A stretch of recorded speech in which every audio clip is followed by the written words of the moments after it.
Hello, my name's Jason Lynch. I'm a Senior Consultant at Pinion Advisory. We're going to take a few minutes to have a dive into the LIST, which is short for Land Information Systems of Tasmania. We are very fortunate in Tasmania that we have this software and a huge amount of data available publicly. Its use and functionality is exceptional. As a consultant, I use it all the time and I use it very frequently. I'm still, well, I should say this, the list is updated and built on a frequent basis. So the information that's present on there does change, but it means it's great because it's current. It's not dated from 3 or 4 years ago. But that will depend actually on the data set, I should say. Some things don't change, like land capability and the like, but we are going to give you some information and give you some training and steps to be able to follow on how to use the list. Okay, so here we are with our web browser. Go into the search function in there and type in the list and probably put in, say, the list Tasmania. And we can see on the top there, we'll come into the list. And this is the first opening screen that comes up. There's a lot of information in relation to property titles and planning schemes, etc., and those sort of things. But the one that we are interested in is going to be in the LISTmap. But we've got two ways of using the list. We can use it with an account, which I'll show you how to do, or we can go ahead and use it without an account. The difference being is if I log in, and it's free to access, so we're not having a subscription or anything like that. If we log into it, the work that I'm doing on the list, so when I start showing you how to identify properties, etc., and things like that, I can bookmark and save that information so at a later date I can come back in and use it. If I just go straight into the list as it is there without logging in, what it'll mean is that I can't go and save any of my information, so the work that I'm doing on there will be lost when I exit out of the list. And that might be all right if you're just doing a quick look at something, but if I've been doing a little bit of detailed assessment on a property, land areas, looking at slope and all these other things that we'll come up and have a look at, I may very well want to be able to go back, and I don't want to have to go and repeat the work or the information that I put in there to begin with. So if I click on the list tab in there, here we've got the map of Tasmania. I would recommend that you go in and log in, and this is what's going to come up. Now, the first time you use this, it's a very straightforward process. The first time you use it, it'll ask you some questions. Your username will be your email.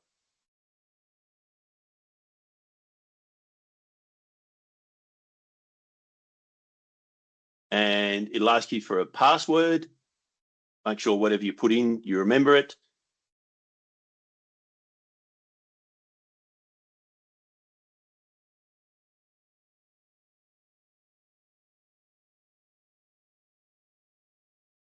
Right, so you can see in the top right in there, username jasonlynch@pinionadvisory.com, whatever email address that will link you back to. As I said, it's free, it's not subscription based. So here we've got our map of Tasmania, and as we start looking at it, it looks quite straightforward, but I would suggest everyone goes and has a look and hits that help button. And there's 27 pages of very comprehensive, detailed information on navigating the LISTmap, and it's quite methodical on how it goes through, how to start up using it, finding a location, the base maps, etc., and things like that. And it gets into quite detailed information for any people that start using it for GIS mapping, etc., and things like that. But it is very detailed. It's quite straightforward, but you can download these instructions and you can save them. You can print a hard copy out, and they will prove very useful. And it's a little bit like if I get stuck, having this sort of information at hand will get you out of trouble. So, first of all, when we're looking at the map of Tasmania, to begin with, what we do have is a whole lot of options of the base maps in there. So this is the imagery that will change in behind it. At the moment, this is set on a topographic map, but I can look at the state aerial photo, and that's just a montage and a collection of a whole lot of individual aerial images. And if I start moving my mouse in, I can start seeing I'm going to get more clarity as I drill down into the closer elevations. If I look at the Esri image, which is again, it's photographs, a little bit different in terms of potentially how these images have all been stitched together. But as you can see, as I get closer and closer in, I can start picking up a lot of detail in there.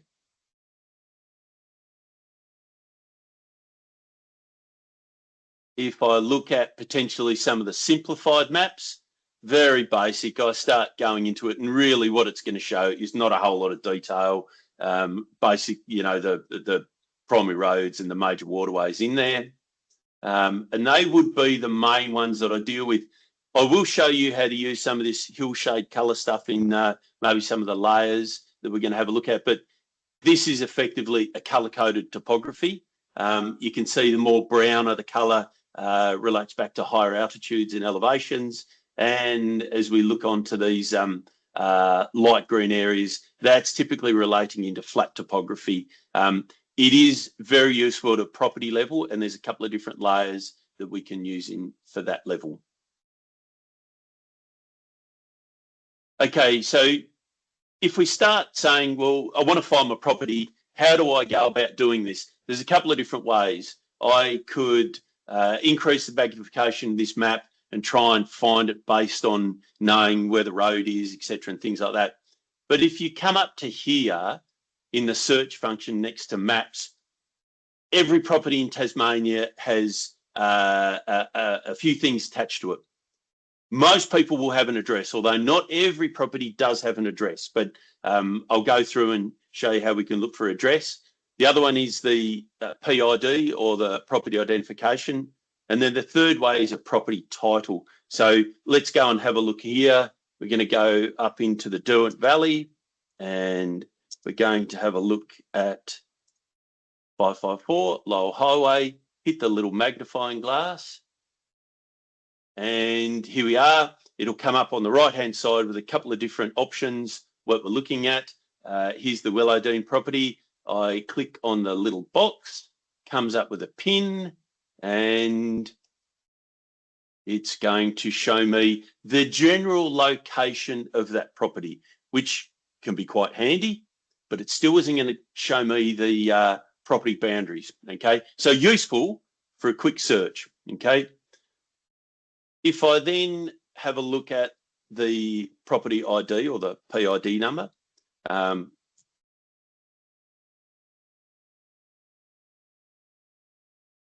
and hit the little magnifying glass.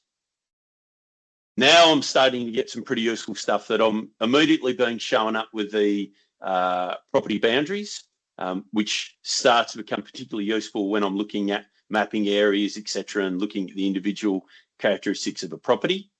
So that's the second way I can do it. And you can see here, we've got the PID number, and then we're starting to see some title information coming along. So here's the third way. Let's look at the title number.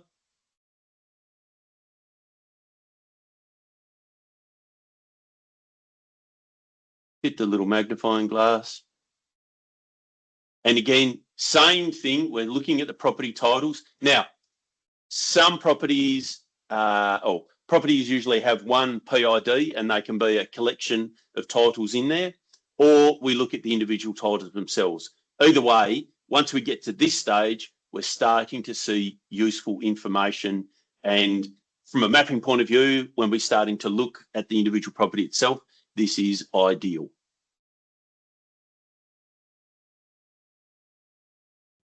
Okay, so here's the property. I would like to start seeing, oh, here's the property. I want to start seeing some features on there. So I click on the layers. Oh, I'll put that there and I'll bring this here. In this layers section, so it'll say add layer plus, click on that. And you'll see what comes up is a huge number of categories and subcategories as we go our way through. There's local government, there's reserves, there's images, we've got coastal things, transport infrastructure, utilities, so you can find out if there's Tas water or Tas irrigation, emergency management, bushfire, farming or primary industries, climate. If you have a look in the meteorology section, 131 individual layers, so that includes monthly temperatures, growing day degrees, frost risks, etc., and things like that. We can have a look at all the information in relation to vegetation, what's present. We can look at threatened native vegetation. We can look at flora and fauna being identified. Geologies and soils. You can start looking at some of the I guess the social categories, ABS information. We can start looking at elevation, inland water, so waterways and creeks, irrigation districts and things like that. We've got more information in relation to reserves, parks and wildlife fisheries, etc. So huge amount of information that's present. This is the starting point. I'd like to go to cadastry, and I'd like to go to this layer here, cadastral parcels.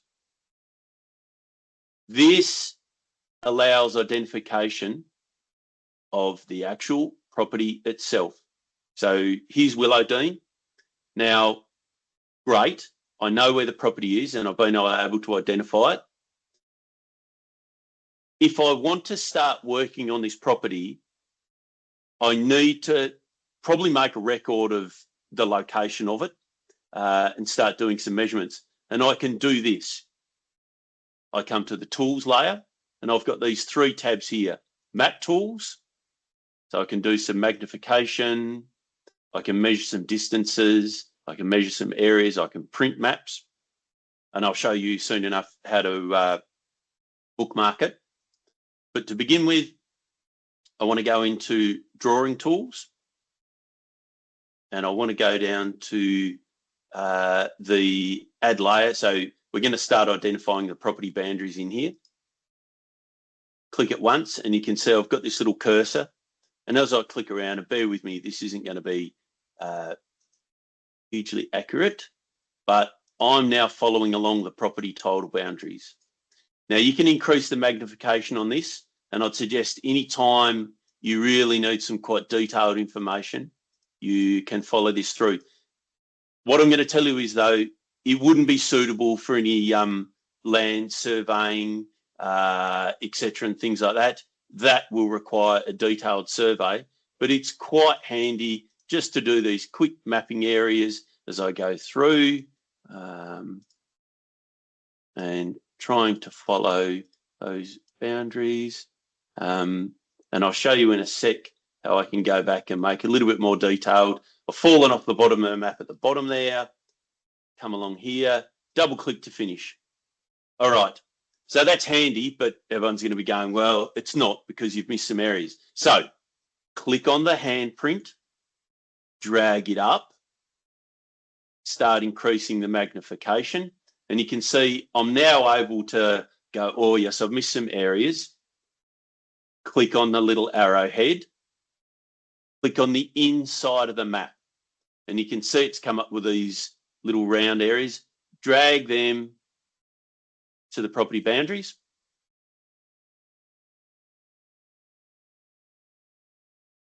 Fill in the gaps.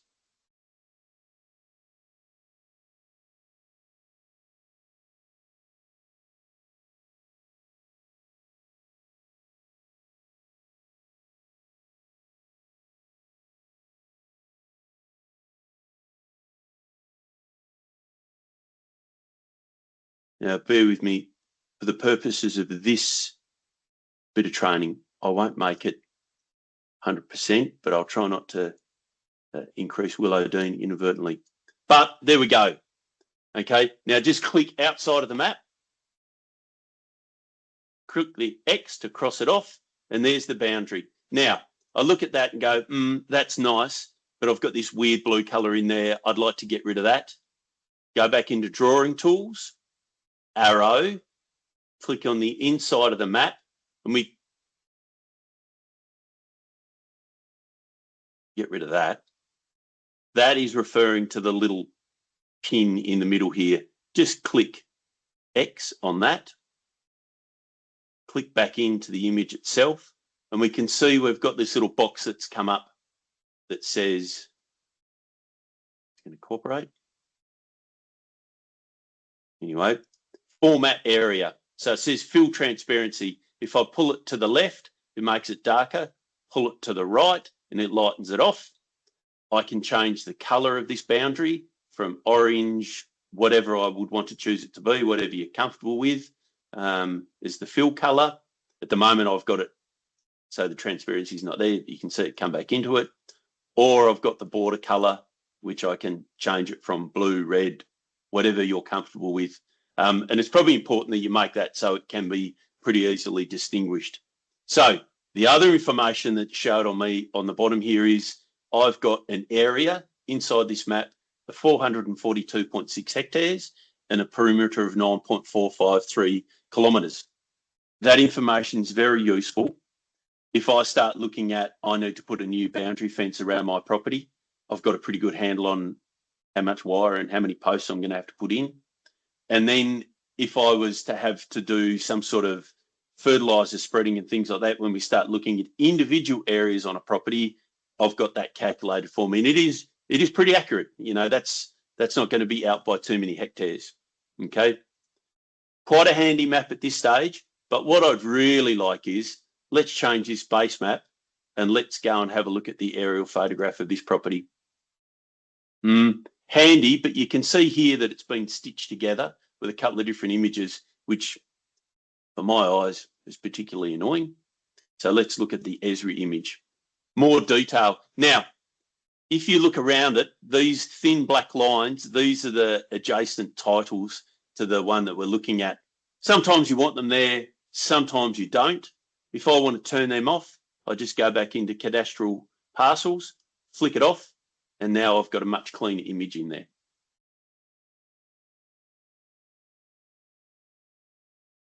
Okay, so here's our property.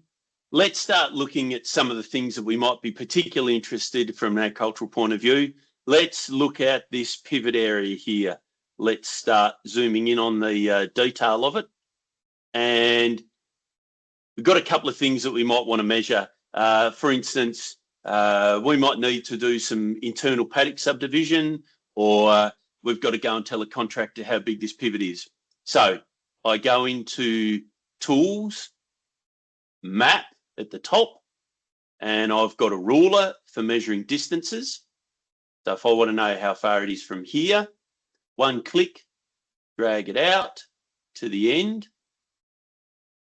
And I know at the end of that span, it's thereabouts 334.7 metres. So it's quite accurate and quite detailed, and that can be very useful. This information is really, really good for instance, let's look at stock water. If I need to run stock water lines over my property or fencing, etc., and things like that, this will give me good detailed information about ground length distances. If I want to know the area, come and measure the little polygon with the X's on the corner of it. Come to here, and similar to what we did with the property itself, I can come and measure around as I go, trying to be reasonably accurate. Centre pivots can be a little bit tricky because where's the end of the centre pivot and where's the end of the end gun? Anyway, here we go. And that tells me that area under the centre pivot irrigator is 30.2 hectares. Okay, this is really good information. But then maybe I want to start seeing some other things on my property. Maybe I want to start looking at elevations and slope. So I'll show you where you go here. Go back into Add Layer and start looking. I can type in here and go elevation, and it will start coming up with everything that it wants for me. And I come to here, and I've got a few different contours. Now, not all these contour layers are going to be available for every part of Tasmania. Not everywhere is going to have 0.25 metres. Not many places do. Not everywhere's got 5 metre elevation contours, but everywhere's got 10 metre contours. So I can click that, which can be very handy. And if we look at the background image, I'm starting to get some distances, some elevations. Now, let's say I've got a stock water system and I've chosen to put a header tank up on this location here, and I want to work out to run a water line from here down to the middle of the centre pivot with the turkey's nest dam at the back. Let's look at how I might do that. So go into Drawing Tools, the little crayon with the X, that's going to give us a pin. You can see the little crosshairs come out. Let's put a little crosshair there. And I go back into Tools. I come up with Map Tools, the little ruler from here, and start dragging it down. Straight line. But sometimes it's not going to be straight line. Let's say we come back towards in the gully here. I click once, and then I can drag it along. So it doesn't have to be a straight line every time. Let's say it's going to follow the laneway down and come into here. So that's how I can measure distances, whether they're straight line or whether we've got to follow the curvature of laneways or a bit of topography, etc., and stuff like that. If I need to get rid of that pin because it starts getting a bit annoying and busy for me, come into Drawing Tools, arrow, touch the feature, and hit X, and I'm out of there. Now, sometimes we might want some a little bit more detailed information on topography. So let's have a look. We'll come into Add Layer, and we can come and have a look here and go list spot heights. Let's have a look at that one. And I'm going to go and show you about, bring this up a little bit, slope in degrees. Okay, we're going to see a pretty busy image come up from here. Look at that.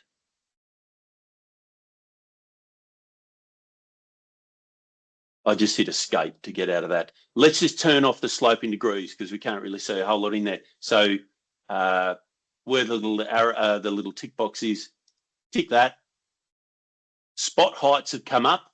Now they are the little dots with the height elevations next to it. Now, how these are generated across the topography, I have to say that I'm not 100% with it about why they appear in some areas and not others, but it can be useful if we do need some spot measurements. The other way that we can do this is off a Google image, and I'll show you how we can export that.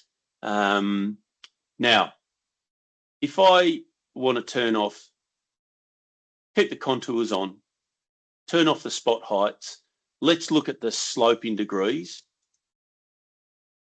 When that comes up, we sort of lose sense of what's in the background. So here's this transparency tab again. Drag it to the left and it's 0 transparency. So all we see is the slope, and I take it all the way to the right and be 100% transparent. It's pretty handy if we can see a little bit of that background image. So say something like that. You can see the code on the side here. The darker the color, the steeper the land, and as it gets gray, it's almost flat. I can click on the map itself, and let's say, let's look on this bit of hillside here. Click on it. Up comes this identify results box. I've got a contour height. Tells me that I'm 180 meters. Interesting. Go back to the arrow, makes it disappear, or slope, and it tells me at that point we've got 13 degree slope. This can be useful if we're starting to look at, you know, what's the ability to pump water upstream, or what's erosion risks and things like that. etc. So quite handy to understand the slope of the features that we're dealing with. Is it a problem? Is it good? Is it easily trafficable, etc., and things like that. But you're the landowner. You walk on your paddocks and drive on your property all the time, so you'd know this very easy.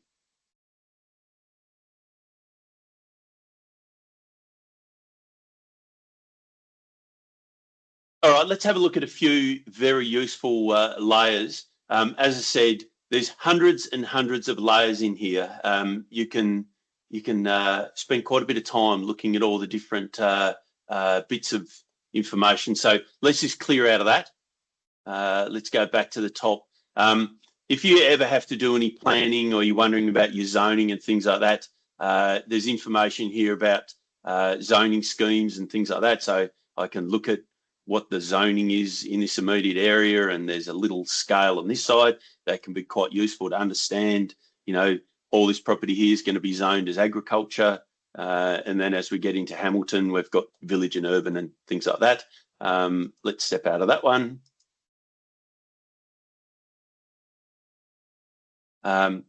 If we start looking at some of the primary industry side of things, let's come into farming. So you can look at all the information regarding dams. So we've got three categories: existing dams, other dams, and proposed. So we'll click on that one. We'll come back and have a look at it in a sec. All these ESM data layers, this is enterprise suitability. And so the state government and natural resources environment has gone and done modelling on a whole lot of different enterprises. We've got broadacre, horticulture, a whole lot of different forestry and whatnot like that. Quite handy. Just, I guess, the detail that it's done at, you've got to be a little bit careful with it because some of it might come up with some conflicting information. I do like this one here, groundwater bores, holes and features. We'll click that one. Let's have a look at land capability. And you can see also we've got these other layers in here, anything to do with soils, etc. But this is a very useful one at the bottom. Order information. Let's step out of that one. And then without going into them too deeply, frost can be a major issue if we were looking to do change of enterprise or whatever it is. This is the meteorology layer.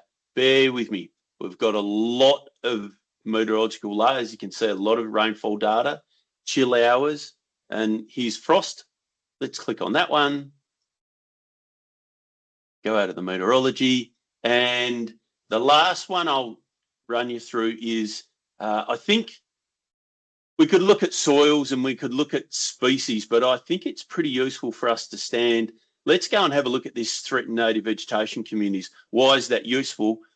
Well, it's got specific protection around land clearing laws and things like that, and also the presentation of rare and endangered species. We'll have a look at that one.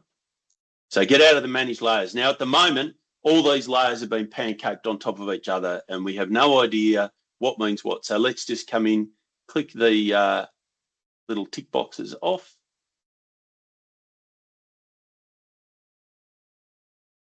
Okay, so let's have a look at the dam permit location. So these are existing dams that have been registered through Natural Resources Environment. We click it on and we can see we come up with these blue dots with a number attached to them. Pretty hard to read, but I can click on that and it gives me a whole lot of information in relation to the dam ID, its location, hazard rating, capacity, heights, etc. Useful information. Groundwater bores and hole features. Click on that one and we can see we come up with these dark blue dots. Click on one of these and it's going to come in with the feature ID, the location, grid references. We can see the coordinate accuracy. In here it's 2,000 metres, which is a little bit concerning, but you know that's what it's been logged on as. So sometimes that distance is quite close, sometimes it's quite narrow. We can see when it was installed. We can look at the depth of it. We can look at the yield. And here's a little bit below if there was information in here. Average TDS is going to tell us about salts. the geology that's gone through, and what's its operating status. In this case here, it's unknown. Last operating status, 1965, so quite late. But I will tell you the groundwater bores and holes features layer is updated on a very frequent basis. And I think with the conditions we've gone through quite recently, it's very useful to see what bores are in the area. Have they got much yield out of them? What depth are they going to? Very useful information to understand. So all land in Tasmania is being either ground truth or modelled against land capability. Effectively, it's the proxy for how good is the land in terms of intensity of use and diversity of use. Class 1 land is the best of the best. Not a lot of that. A little bit around forest, a bit around Kindred and a few places in Sassafras in far northwest and northwest Tasmania. And then we go through all the way to the other end of Class 7 land, which is considered unsuitable for agriculture. On this property here, we've got a bit of blue stuff, which is Class 6, plenty of Class 5. It's not necessarily relative to the financial income that can be generated off it. This is a dairy property. We know they're very successful, can generate plenty of income. So this is going to be down to the individual, property management, water resources, etc. at the time, but very useful to understand. Water license information. This will come up with these little little red diamonds. If I click on these features here, and I won't do that for privacy's sake, but it's going to tell us the nature of the water license, the surety, the volume, when it can be taken out, who is the entity that owns the water license in there. Very, very useful information to understand. I can look at frost days. So this is the incidence of frost during the year. We can see, if I click on the legend on this side in here, the blue colour means not a lot of frost, but as I start getting into the greens and the reds and the pinks, a lot more frost layers. So if I was to click on this layer here, right in the middle, it tells me on average, with the elevation they've got there, they would experience typically 10 days frost in a year. Turn that one off, unclick it, and I've got the threatened native vegetation communities. So if I click on that one there, you can see these little boxes have been highlighted. If I click on that, it's going to tell us threatened native vegetation community, schedule ID, number 34. What is it? It's riparian scrub. Now, we're not going to go into the depth of what this all means, but this sort of vegetation type comes with protections, and you have to understand the implications that it might relate to clearing this vegetation. You've always got to seek professional advice, forest practices plan, talk to someone who knows about this sort of stuff, that's got experience, and they're trusted to give you the information back. Now, I've got all these layers on there, and you can see very quickly I've built up this portfolio of information on there. Sometimes they're good to keep on there, sometimes not. If I want to get rid of them, it's the little red box with the red circle with the white line through it. Click that and it takes them away. Roger. Okay, so you can see at the bottom here, these are the GPS coordinates. They come in a few different formats. I wish the world could just organise themselves correctly with it, but if I click on the little green circle arrow, I've got a few different methods of looking at the grid references, the GPS coordinates. Let's look at this one here, degrees and decimals, and you can see as I drag this through, I can come out with the exact grid references. This is really useful if I've got to give a specific location to a contractor and the like. Very, very useful to be able to do that. Now, the last thing we need to do is, we've been working on our map, and I need to record this data, and I need to know exactly what I'm doing here. So this is how we go about bookmarking our map. I go on to Tools. I go on to the map layer, and you can see a couple of little tags in here, and it says Create Shareable Bookmark for this map. Click that. I need to put a name of what I'm working on. So let's call it Willow Dean, and go OK. Now, I start working on this somewhere else and I'm doing a bit of work and I go, oh yeah, where was I at? If I need to retrieve that information, I go back onto Map Tools and I go into here, Open Bookmarks. And you can see, here we go, we've got these. And if I clicked on them, it will take me back to Willowdene. So I hope you enjoyed the little test on the list, the little bit of training on the list. The more you use it, the more you realise how powerful it is. We tell our kids not to go and waste time on the internet. I'm telling you, you should waste a bit of time on this because it's great to sit down and look at the functionality, look at all the different details in there. It's very, very useful, and credit to the Tasmanian government and those people involved in putting this together, because nowhere else in Australia has got anything like this. Thank you.